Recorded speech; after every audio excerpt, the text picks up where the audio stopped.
Assalamualaikum warahmatullahi wabarakatuh.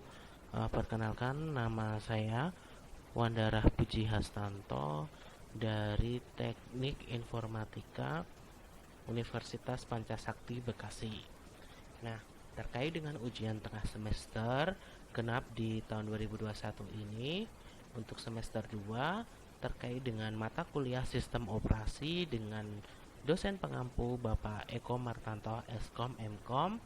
Nah, di sini saya akan memaparkan terkait dengan manajemen memori. Nah, pengertian dari manajemen memori itu adalah salah satu bagian sistem operasi yang mempengaruhi dalam menentukan proses mana yang diletakkan pada antrian. Nah, tanda pengenal untuk pencarian letak memori adalah alamat, lintasan atau track, kemudian sektor pada suatu disk. Kemudian untuk jenis memori tersendiri itu ada yang pertama itu adalah memori kerja. Nah, tugas utamanya itu adalah menampung pekerjaan itu pada saat sebelum dan sesudah pekerjaan itu dilaksanakan oleh prosesor dan menampung berbagai hal yang diperlukan prosesor. Contohnya itu sistem operasi, sistem bahasa, catatan. Kemudian memori berkapasitas kecil tetapi berkecepatan tinggi yang dipasang di antara prosesor dan memori utama. Instruksi dan data yang sering diakses oleh prosesor ditempatkan dalam cache sehingga dapat lebih cepat diakses oleh prosesor. Hanya bila data atau instruksi yang diperlukan tidak tersedia dalam cache, barulah prosesor mencarinya dalam memori utama. Nah, contohnya itu adalah ROM, ROM, EEPROM, dan EEPROM. Kemudian untuk jenis memori yang kedua itu adalah memori dukung atau backing store.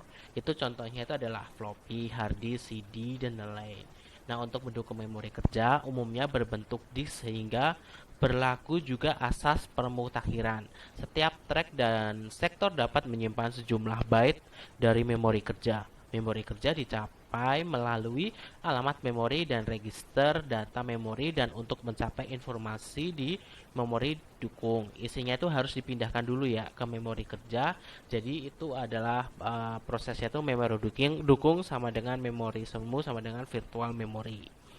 Nah, ini adalah contoh untuk mekanismenya terkait dengan memori dukung atau backing store. Kemudian terkait alamat memori. Untuk yang pertama itulah alamat memori mutlak atau alamat fisik. Itu adalah sel memori pada memori kerja adalah sumber daya berbentuk fisik. Sehingga untuk mencapai sel memori ini digunakan kata pengenal. Maka disebutlah alamat fisik. Dan karena nomor alamat fisik ini bersifat mutlak, nomor setiap sel itu adalah tetap. Maka disebut juga alamat mutlak. Kemudian untuk alamat memori relatif atau alamat logika itu adalah digunakan oleh program atau data yang berurutan atau berjulat. Jika kita menggunakan alamat 1, maka kita pun menggunakan alamat 2, 3, dan seterusnya. Dan untuk satu informasi, jika alamat awalnya 0 dan alamat lainnya relatif terhadap alamat awal 0 ini, maka dinamakan alamat relatif. Dan alamat tersebut adalah logika dari untaian alamat yang menyimpan informasi, maka dikenal alamat memori logika. Misal contohnya ya, itu adalah alamat awal relatif 0, itu alamat awal fisik 14726, maka selisihnya adalah sama dengan relokasinya 14726 dikurangi 0 sama dengan 14726.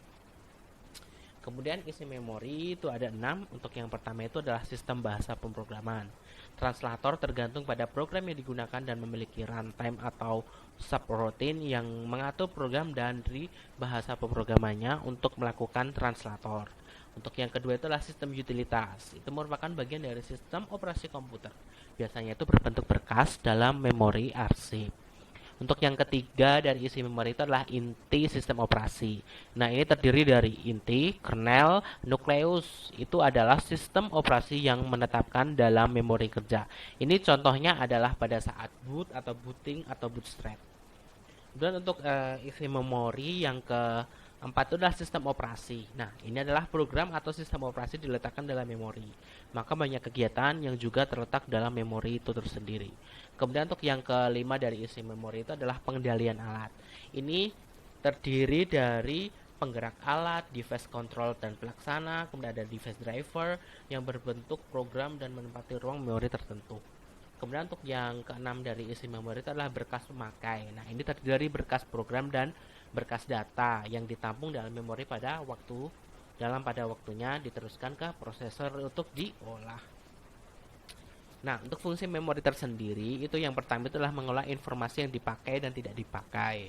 Kemudian untuk yang kedua itu adalah mendealokasikan memori dari proses yang telah selesai.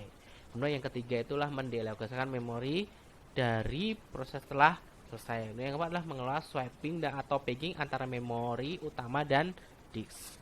Nah, ini adalah pemuatan informasi ke memori.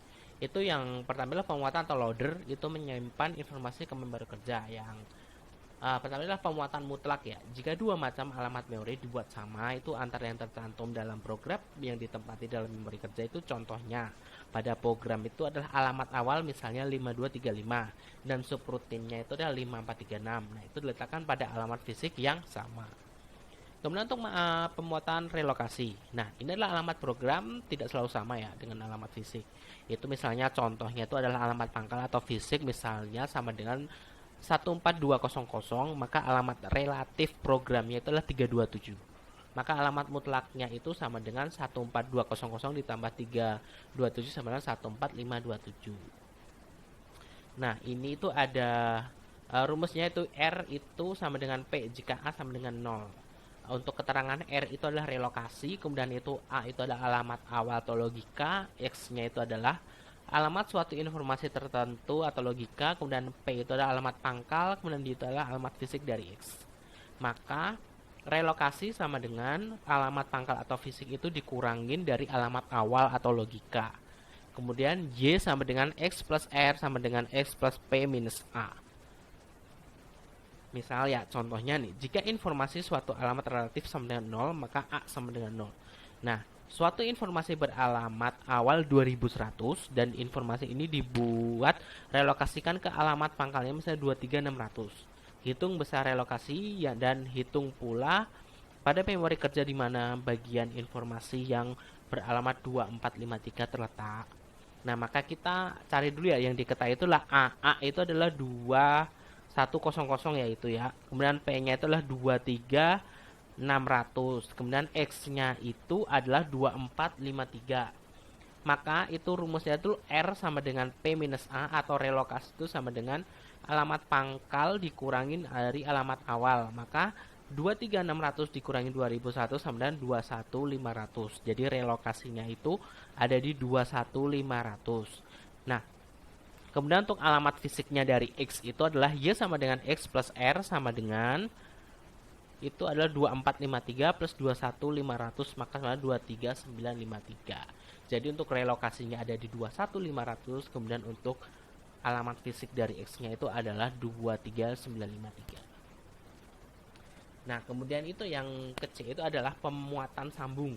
Itu penyambungan antara informasi yang satu dengan yang lain terjadi pada saat pemuatan sehingga membutuhkan informasi sebelum melakukan pemuatan sambung tersebut. Contohnya, informasi alamat akhir pada bagian informasi yang akan disambung tersebut. Kemudian yang ke D ini adalah pemuatan dinamik atau tumpang atau overlay. Ini terjadi pada program tunggal ketika ukuran program melampaui ukuran ruang memori kerja. Dan agar dapat tertampung, maka dibagi atau dipenggal menjadi beberapa segmen sambung atau linker akan menyatukan satu informasi dengan informasi lainnya. Dan kemudian untuk pemuatan informasi ke memori itu yang kedua itu adalah lama muat. Itu ditentukan oleh kecepatan baca pada memori dukung yang berbentuk disk biasanya. Itu adalah kepingan atau disk. Nah, kemudian untuk pengutipan atau pembacaan di dalam isi memori itu untuk yang pertama itulah pengutipan oleh prosesor. Nah, inilah pelaksanaan pekerjaan yang dalam informasi itu yang merupakan tugas dan proses dan dilakukan oleh sel memori pada per sel memori. Jadi ini per sel memori ya, pengutipannya didukung oleh arsip. Nah, untuk menyimpan informasi tersebut di dalam memori didukung arsip sehingga mereka tidak hilang ketika satu daya dimatikan misalnya.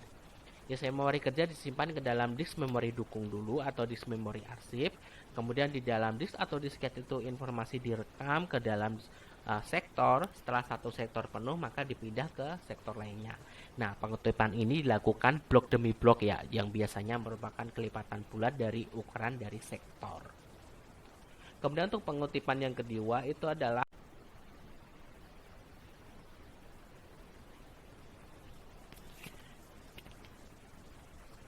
nah, untuk pengutipan yang ketiga ya, terkait dengan manajemen memori. Tunggu bentar. Nah, untuk yang ketiga itulah pengutipan oleh alat peripheral lainnya. Itu contohnya pada komunikasi data ya, itu melalui jaringan ya. Itu pengutipan mengikuti satu protokol tertentu, misalnya protokol OS itu adalah Open System Interconnection dan ISO International Standard Organization ya. Nah, untuk akses memori langsung atau DMA itu Direct Memory Access itu adalah melakukan pemindahan informasi dari dan ke memori kerja tanpa campur tangan langsung dari prosesor. Prosesor hanya diinterupsi saat akses tersebut dimulai dan selesai. Nah, untuk pemenggalan memori itu untuk contohnya itu alamat pagar untuk pemenggalan memori kerja untuk wilayah program monitor atau program dari data user. Itu pagar pada memori kerja, misalnya wilayah memori kerja kita penggal menjadi dua bagian, yaitu atas dan bawah. Nah, itu adalah letaknya terpisah. Kemudian dalam pemenggalan memori kerja itu memenggal memori ke dalam banyak penggalan dan setiap penggalan dibatasi dua pagar, yaitu batas bawah dan batas atas. Nah, ini adalah terkait dengan bagian dari perbedaan antara batas bawah dan batas atas.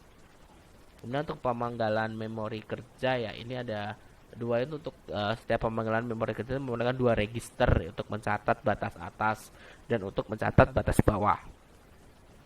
Nah, untuk yang kedua itu terkait dengan relokasi ke penggalan memori kerja. Itu dapat memilih penggalan yang menjadi tujuan relokasi dan harus diperiksa panjang informasi dan ukuran penggalan memorinya. Karena jika masuk pada penggalan yang kecil tuh informasi tidak dapat tertampung. Itu contohnya jika alamatnya itu 0 maka pangkalnya P itu maka A sama dengan 0.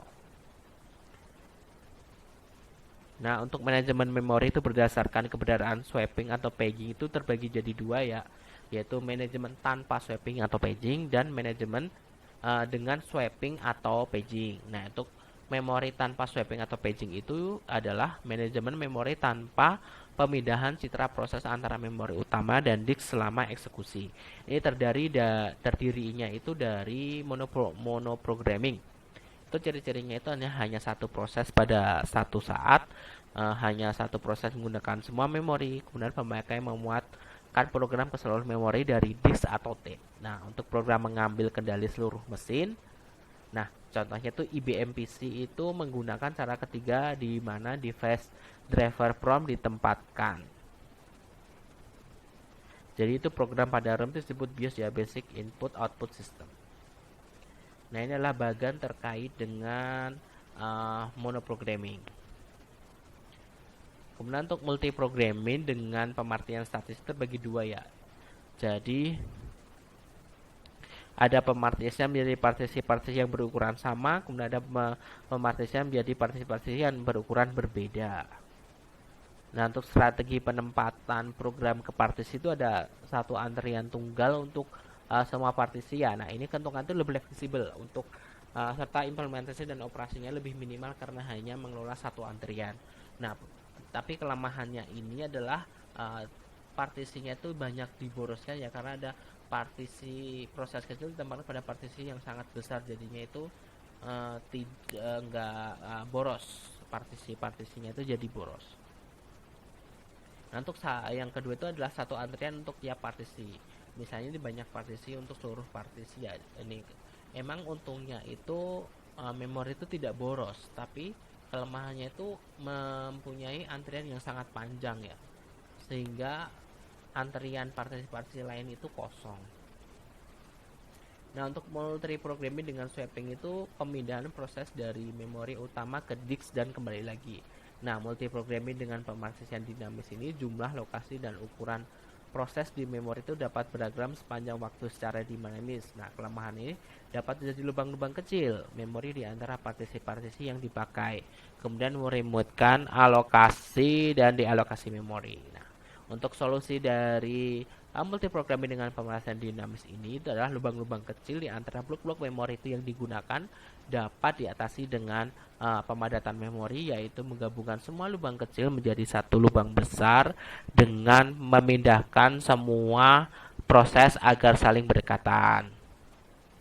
Nah, untuk pencatatan pemakaian memori ada dua ya, petabit sama linked list. Untuk petabit itu gambarnya seperti itu. Untuk pengelolaan pemakaian memori menggunakan petabit. Atau kita bisa menggunakan itu pencatatan memakai linked list. Nah, linked list itu ada proses sama hole ya. Hole itu adalah lubang. Nah, itu pengelolaan pemakaian dengan linked list itu seperti itu. Emang agak sedikit lebih rumit daripada yang tadi ya. Nah, untuk strategi alokasi memori. Ini untuk yang pertama adalah cocok pertama atau first fit algorithm ya. Ini adalah pencocokan terjadi menurut antrian informasi. Nah, informasi yang terdepan itu dicocokkan terlebih dahulu, dan menurut urutan penggalan itu penggalan yang terdepan itu dicocokkan terlebih dahulu. Nah, ini misalnya urutan penggalan memori itu setiap ukuran. Kemudian ada cocok pertama atau berdahulu itu cyclical first fit. Ini adalah pencocokan tidak harus dimulai dari urutan penggalan memori pertama. Nah, untuk cocok terbaik atau best fit, kemudian kebalikannya itu adalah ada cocok terburuk atau worst fit. Nah, untuk kemudian sistem body atau konco itu adalah memori disusun dalam senarai blok-blok bebas berukuran ya, sesuai dengan kilobyte-nya masing-masing. Itu sampai kapasitas memorinya penuh. Dan dari berbagai cara alokasi tersebut di atas, itu sebuah hole yang ditempati proses akan terbagi menjadi bagian yang dipakai proses dan memori yang tidak terpakai atau fragment. Nah, timbulnya memori yang tidak terpakai disebut fragmentasi. Itu ada dua, yaitu fragmentasi internal dan eksternal. Nah, untuk pemanggalannya dapat dilihat di contoh sebagai berikut itu. Nah, untuk yang berikutnya adalah alokasi ruang swipe pada disk. Nah, ini penempatan proses pada disk itu setelah swipe out dari memori. Ini ada dua ya.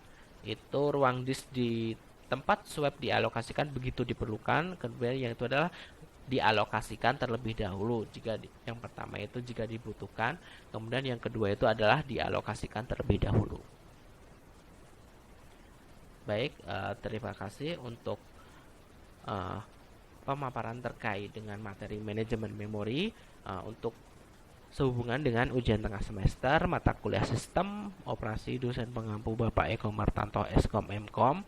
Saya Wandara Pujastanto dari Teknik Informatika Universitas Pancasakti Bekasi. Ucapkan terima kasih. Assalamualaikum warahmatullahi wabarakatuh.